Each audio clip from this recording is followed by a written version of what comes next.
नमस्कार विद्यार्थी मित्रांनो, आज आपण फोर्थ सेमिस्टरचा जो अप्लाइड पेपर आहे मॅथमॅटिकल ॲप्लिकेशन इन इकॉनॉमिक्स, तर या पेपरला आज आपण अभ्यासक्रमाला सुरुवात करणार आहोत. तर यामध्ये आपण आज पहिला मुद्दा जो आहे पहिल्या चॅप्टरमधला घात किंवा आपण ज्याला घातांक असं म्हणतो, तर घातांकाचा अभ्यास आपण आज करणार आहोत. आणि त्यामध्ये घात म्हणजे काय, त्याचा अर्थ आणि घातांकाचे जे नियम आहेत ते नियम आपण यामध्ये बघणार आहोत.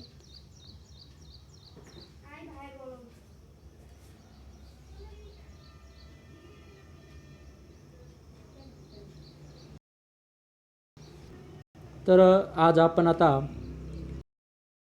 घात म्हणजे काय, घातांकाची जी संकल्पना आहे त्या संकल्पनेचा संख्येचा गुणाकार हा अतिशय गुंतागुंतीचा असताना त्याची जी सोडवणूक आहे ती सोडवणूक करण्यासाठी या घातांकाचा वापर हा केला जातो. आणि मग घातांक जे आहे, तर घातांक हा निर्देशांकाचे बहुवचन म्हणजे घातांक. आपण ज्याला निर्देशांक म्हणतो, तर त्या निर्देशांकाचे बहुवचन म्हणजे घातांक होय. आणि घातांकाचा उपयोग हा संख्येचा गुणाकार सुलभ रीतीने करण्यासाठी या घातांकाचा वापर हा केला जातो. आणि मग गुंतागुंतीचे गुणाकार हे अधिक सुलभ व्हावेत, अधिक आपल्याला लवकरात लवकर त्याची सोडवणूक करता यावी, यासाठी मग या घातांकाचा वापर हा करण्यात येऊ लागला. आणि मग त्यासाठीचे घातांकाचे वेगवेगळे नियम हे तयार करण्यात आलेले आहेत. ते नियम पाहण्या अगोदर आपण घातांक जे आहे, तर घातांक म्हणजे काय, तर याचं बेसिक जे आपण आहे ते बेसिक आपण पाहूया. आता गणितामध्ये आपण काय करतो, एखादी संख्या वारंवार लिहितो. आता मग इथं समजा लिहिलेलं आहे की ए गुणिला ए गुणिला ए गुणिला ए डॅश डॅश ए हा एनपर्यंत. तर मग या एनपर्यंत जे ए आहेत, तर त्यांचा गुणाकार हा घातांकाच्या स्वरूपात फक्त ए घात एन असं दर्शवलं जातं, एचा घात एन या पद्धतीनं. तर नुसतं एवढं लिहिण्याचं काम आहे.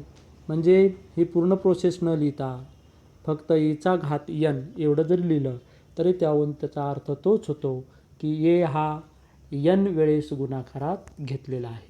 आणि मग याचा अर्थ हा खाली आहेच की याचा अर्थ ए ही संख्या एन वेळेस गुणाकारात घेतली आहे. आणि या ठिकाणी एला पाया, हा जो ए आहे तर याला पाया असं म्हणतात. पाया, एला पाया असं म्हणतात.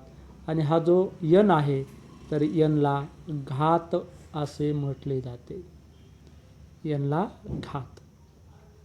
आता सामान्यतः आपण जर एखादी संख्या उदाहरणार्थ 3 गुणिला 3 गुणिला 3 असे मी 5 वेळेस लिहिले. 5 आपण यास 3चा घात 5 असे वाचतो आणि मग त्याला फक्त 3चा घात 5 असं लिहिलं तरी चालतं. आता बेसिक तर माहीत झालं. आता यामध्ये 3चा घात 5 ही जी आपण घातांक घेतलेला आहे, तर हा जो 3 आहे तर 3 झाला पाया, त्याला आपण बेस म्हणतो, बेस. आणि हा 5 जो आहे त्याला आपण घात म्हणतो, रेस्ट, इंग्रजीमध्ये रेस्ट किंवा पॉवर. तर हा झाला त्याचा घात. तर मग 3चा घात 5 असा आपण त्याला वाचतो. आता यानंतर आपण घातांकाचे जे नियम आहे ते नियम आपण पाहूया. तर घातांकाचे नियमाचा अभ्यास करत असताना जे महत्त्वपूर्ण नियम आहे ते महत्त्वपूर्ण नियम आपण घेऊयात. तर यामध्ये पहिला जो नियम आहे, तर पहिला नियम आहे गुणाकार नियम. जर आपण मल्टिप्लिकेशन रूल असं म्हणतो, तर हा गुणाकार नियम आहे. आता गुणाकार नियमाची सुरुवातीला इंग्रजीमध्ये व्याख्या आहे, त्यानंतर मराठीमध्ये व्याख्या आहे. तर दोन्ही पद्धतीने तुम्हाला जी जास्त सोपी वाटते भाषा ती सोपी तुम्ही घ्या. तर यामध्ये गुणाकार नियम म्हणजे काय, तर गुणाकार नियम म्हणजे दोन समान पाया किंवा आधार असणारा संख्येचा गुणाकार असताना त्या संख्येच्या घातांची बेरीज केली जाते. आता यामध्ये महत्त्वाचं आहे की दोन समान पाया. काय आहे, समान पाया असणाऱ्या संख्या असतील आणि त्या गुणाकारामध्ये असतील, त्यामध्ये जर गुणाकार असेल तर त्यांच्या घातांची नेहमी बेरीज होते, बेरीज केली जाते. आता इथं मी एक नियम दिलेला आहे, तो नियम हा महत्त्वाचा आहे की या नियमामध्ये तेच सांगितलेलं आहे की एचा घात यम गुणिले एचा घात यन बरोबर एचा घात यम अधिक यन, असं त्याचा हा नियम आहे. म्हणजे ये दोन्ही ठिकाणी ये हा जे पाया आहे तो पाया समान आहे, मात्र घात हे भिन्न भिन्न आहेत आणि त्यांच्यामध्ये जर गुणाकार असेल दोन्ही संख्येमध्ये तर त्यावेळेस पाया हा समान राहतो, एकच राहतो, मात्र त्यांच्या घातांची काय होते, बेरीज होते, बेरीज. गुणाकार असेल तर काय करायचं, घाताघाताची ही बेरीज केली जाते, घाताघाताची बेरीज. तर याची काही आपण उदाहरणं आता पाहूया.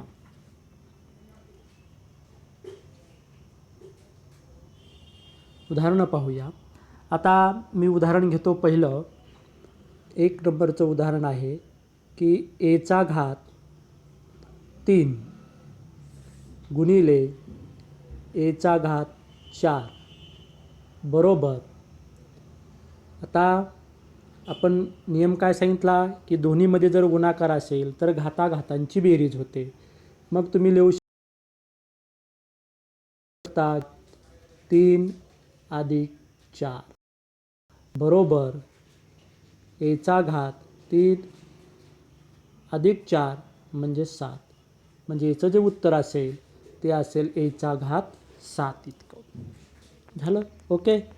त्यानंतर आपण दुसरं उदाहरण घेऊया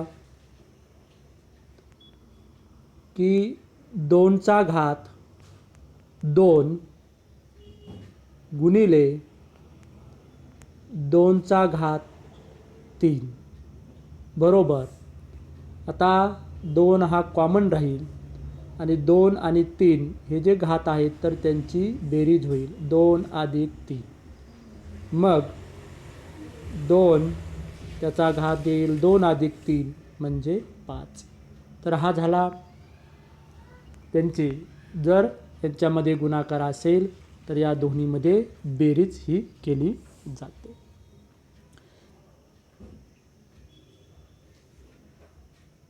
तिसरं एक उदाहरण घेऊया. तिसरं उदाहरण आहे की एक आपण सांकेतिक संख्या घेऊ एक्सचा घात 3 गुणिले एक्स बरोबर. आता हा इथं एक्स आहे म्हणजे याचा घात किती आहे, एक हा लिहिण्याची गरज नसते. घात किती आहे, 1 आहे, परंतु 1 लिहिण्याची गरज नाही. म्हणून आपण काय करायचं, तुम्ही 1 जो आहे तर हा 1 तुम्ही नाही लिहिला तरी चालतं आणि मग हा जो 1 आहे तर हा 1 लिहिण्याची गरज नाही.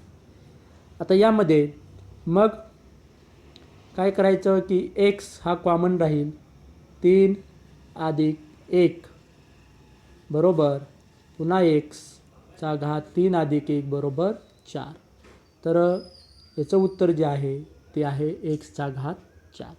तर अशा पद्धतीनं बेरजेचा नियम हा तुम्हाला जो आहे गुणाकाराचा नियम की गुणाकार असताना घाताघातांची बेरीज करायची आहे. तर या ठिकाणी उदाहरणं दिलेली आहे, तेच जी सोडून दाखवली तीच उदाहरणं आहे, ती तुम्ही पुन्हा सोडवू शकता. यानंतर दुसरा नियम आहे भागाकार नियम. अगोदर नियम समजून घेऊया. भागाकार नियम. आता भागाकार नियम म्हणजे काय, तर 2 समान पाया, पुन्हा तेच आहे, समान पाया किंवा आधार असणाऱ्या संख्येचा जर भागाकार असेल तर त्या संख्येच्या घाताची वजाबाकी होते.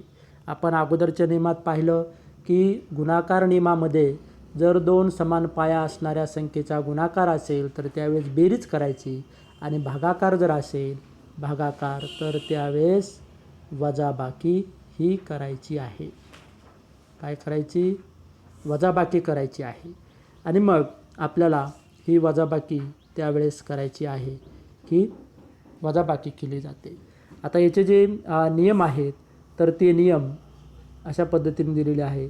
एचा घात यम भागिले एचा घात यन बरोबर एचा घात यम मायनस यन हा एक आहे. आणि दुसरा आहे की आपण असं लिहितो एचा घात यम भागिले एचा घात यन बरोबर यम मायनस यन. तर असं पण लिहिलं जातं. तर अशा दोन्ही पद्धतीनं जे नियमाचं सूत्र आहे ते सूत्र तुम्हाला लिहिता येतं. आता याची देखील उदाहरणं आपण पाहूया की याची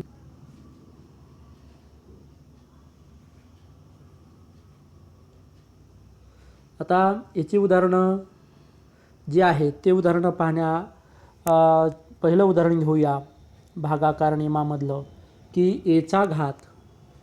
पहिलं उदाहरण आहे एचा घात यन भागिले एचा घात 6 बरोबर एचा घात 9 मायनस 6 बरोबर. आता एचा घात किती येईल मग 9 मायनस 6 3. तर याचं उत्तर असेल 3. दुसरं उदाहरण घेऊया 2चा घात 7 भागिले. आता अशा पद्धतीनं सुद्धा लिहितात 2चा घात 9 बरोबर 2 कॉमन राहील आणि 7 वजा 9 बरोबर 2 हा जसाच तसा आणि 7 वजा 9. आता मोठ्या संख्येतून लहान संख्या वजा करायची आणि मोठ्या संख्येचं चिन्ह द्यायचं.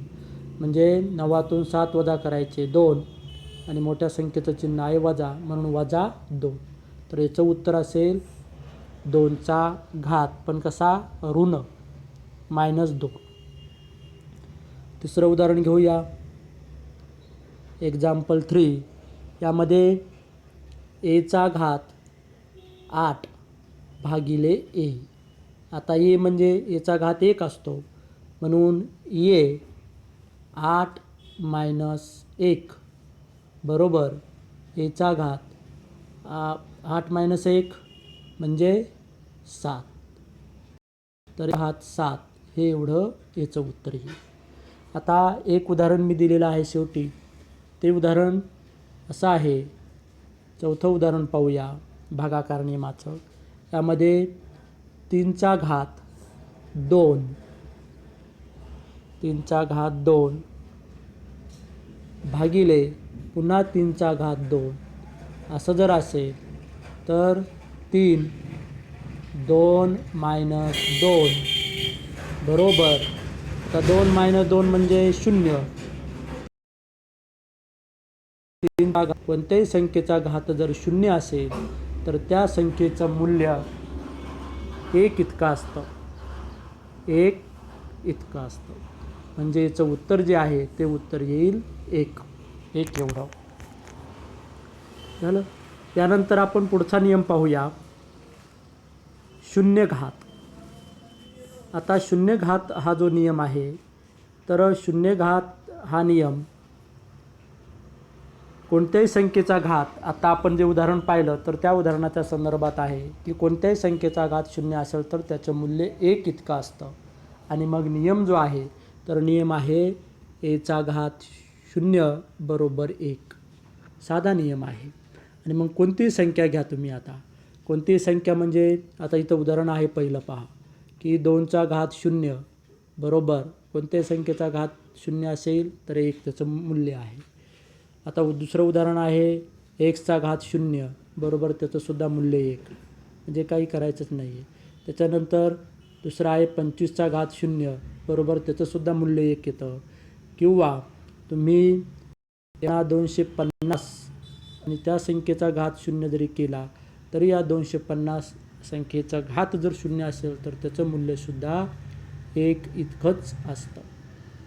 झालं. तर हा साधारण नियम आहे की कोणत्याही संख्येचा घात 0 असेल तर त्याचं मूल्य 1 एवढं असतं.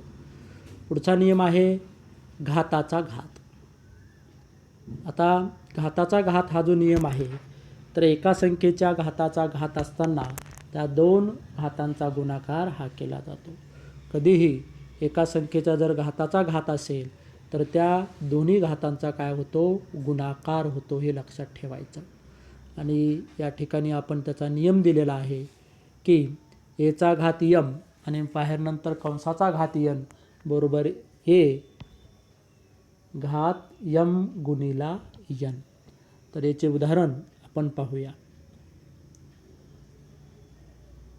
की आता उदाहरण पाहत असताना मग पहिलं उदाहरण घेऊया की 2चा घात 5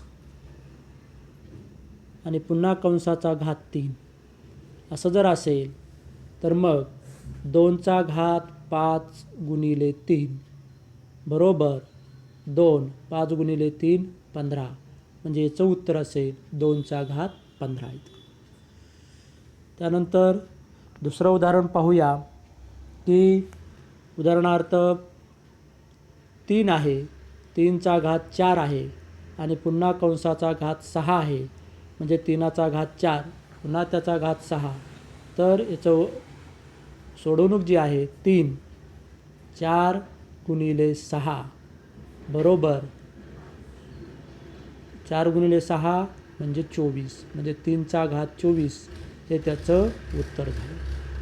तर मग घाताचा घात असेल तर त्यावेळेस काय करायचं, त्यांच्यामध्ये गुणाकार करायचा, गुणाकार हे लक्षात ठेवायचं आहे. यानंतर पुढचा नियम पाहूया की पुढचा नियम आहे ऋणघात. ऋणघात एखाद्या संख्येचा जर घात ऋण असेल तर मग त्यावेळेस काय होतं, मग एखाद्या संख्येचा घात जर ऋण असेल तर त्या संख्येचा व्युत्क्रम घेतला जातो, म्हणजेच अंशस्थानी 1 लिहायचा आणि छेदस्थानी त्या संख्येच्या घाताचं फक्त चिन्ह बदलून लिहिले जाते. पण हे कधी ऋण संख्या असेल तर, म्हणजे अंशस्थानी 1 लिहायचा आणि छेदस्थानी त्या संख्येचं फक्त चिन्ह बदलून लिहिलं जातं. चिन्ह बदलून काय आहे लिहिलं जातं. तर याचा जो नियम आहे तर तो नियम आहे की एचा घात -m असेल तर त्याचं उत्तर जे असतं तर 1 भागिला एचा घात m इतकं. त्याला दुसऱ्या पद्धतीने असं लिहिलं जातं की एचा घात जर +m असेल तर बरोबर 1 भागिला एचा -m. फक्त चिन्ह बदललं आहे. इथं काय आहे की इथं मायनस होतं, इथं प्लस केलं, इथं प्लस होतं, इथं मायनस केलं. एवढाच फरक आहे की चिन्ह बदलून लिहायचं आहे. आणि मग याची उदाहरणं पाहत असताना सुद्धा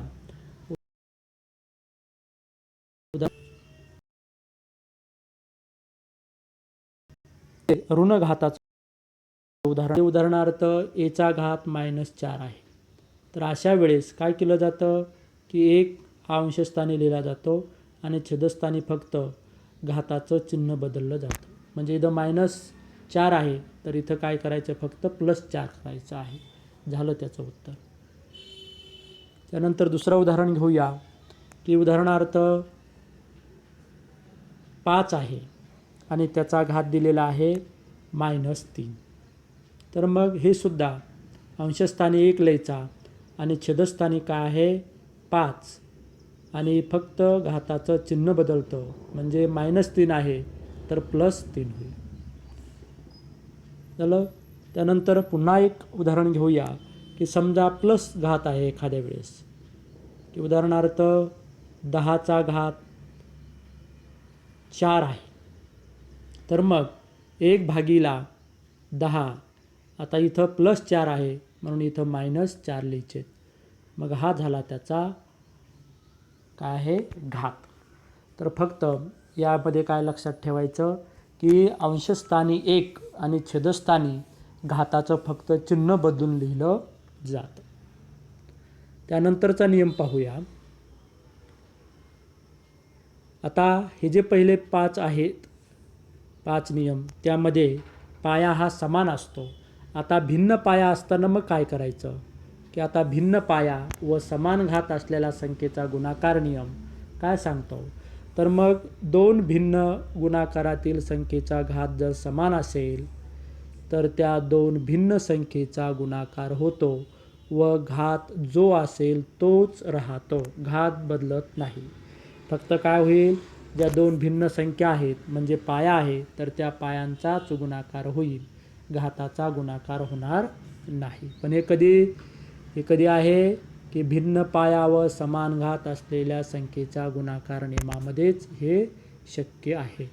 आता याचे जे काही नियम आहे तो नियम यामध्ये पहिला आपण मांडणी इथं केलेली आहे की एचा घात यम गुणिला आता ए नाही, आता बीचा घात यम आहे, घात समान आहे मात्र संख्या वेगवेगळ्या आहे. इथं ए आहे, इथं बी आहे, तर अशा वेळेस ए आणि बीचा गुणाकार होतो आणि घात जो असेल तोच कायम राहतो. तशीच मांडणी इथं पण केलेली आहे की एचा घात यम गुणिला बीचा घात यम बरोबर ए बी म्हणजे त्यांचा गुणाकार आणि घात कॉमन जो आहे तो. आता उदाहरण पाहूया. तर उदाहरणामध्ये पहिलं उदाहरण घेऊया की 3चा घात 2 गुणिले 4चा घात 2. आता या ठिकाणी पाया मात्र भिन्न आहे परंतु घात जे आहेत दोन्हीचे ते घात मात्र समान आहेत. मग अशा वेळेस काय आहे, अशा वेळेस असा नियम सांगतो की घात तोच राहील परंतु ज्या काही पाया आहे तर त्या पायांचा गुणाकार होईल. म्हणजे 3 गुणिले 4 आणि जो घात आहे तो घात कॉमन राहील 2. 3 गुणिले 4 म्हणजे 12 आणि हा 2 त्याचा घात, म्हणजे याचं जे उत्तर असेल ते आहे 12चा वर्ग. 12चा वर्ग म्हणजे किती, 144 हे त्याचं उत्तर आहे. झालं.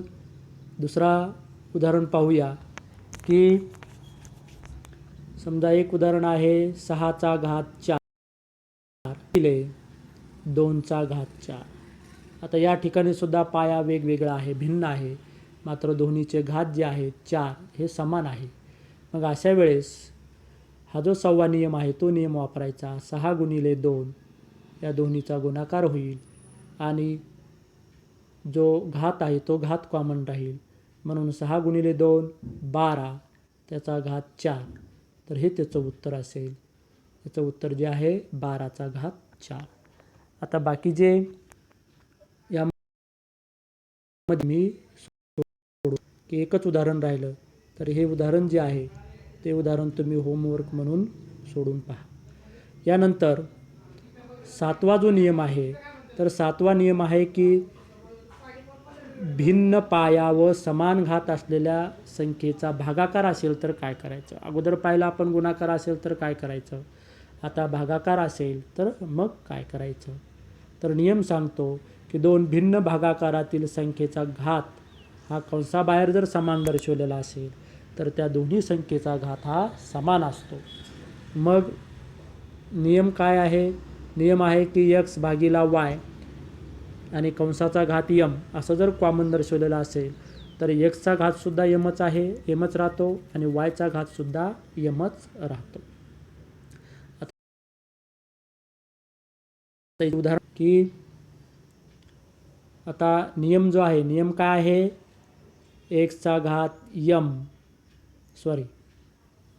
एक्स भागिले वायचा घात कंसाचा घात यम असं जर असेल तर नियम सांगतो की एक्सचा घातसुद्धा यमच आहे आणि वायचा घातसुद्धा यमच आहे. हा नियम आहे. तर हा नियम सांगतो. आता याची जे उदाहरण आहे ते उदाहरणं पाहूया आपण. उदाहरण समजा पहिलं उदाहरण आहे 3 भागिले 4 कंसाचा घात आहे 2. तर अशा वेळेस 3चा घातसुद्धा 2 असतो आणि 4चा घातसुद्धा 2. म्हणजे 3चा घात किती येईल, 3चा घात 2 म्हणजे 3 गुणिला 3 9, 3 त्रिक 9 आणि 4 गुणिला 4 म्हणजे 16. तर 9 भागिले 16 हे त्याचं उत्तर असेल. दुसरं उदाहरण पाहूया की उदाहरणार्थ 6 भागिले 2 आणि याचा घात दिलेला आहे तुम्हाला 3. तर मग 6चा घातसुद्धा 3च येईल आणि 2चा घातसुद्धा 3च येईल. म्हणजे हे झालं त्याचं उत्तर. म्हणजे कंसाच्या बाहेर जर कॉमन त्याचा घात दर्शवलेला असेल तर दोन्ही संख्येचा घात तोच राहतो. दोन्ही संख्येचा घात काय आहे, तोच राहतो. तर यानंतर जी काही उदाहरणं राहिलेली असतील यामधली ते तुम्ही सोडू शकता. तर अशा प्रकारे वरील घातांकाचे जे 7 नियम आहेत ते 7 नियम आपण पाहिले. यामधले पहिले जे 5 नियम आहेत तर ते 5 नियम हे पाया समान असतानाचे आहेत. पाया म्हणजे आपण पाहिलं की त्यामध्ये ये गुणिला ये असे उर्वरित जे 2 नियम आहेत तर हे 2 नियम पाया भिन्न असतानाचे आहेत.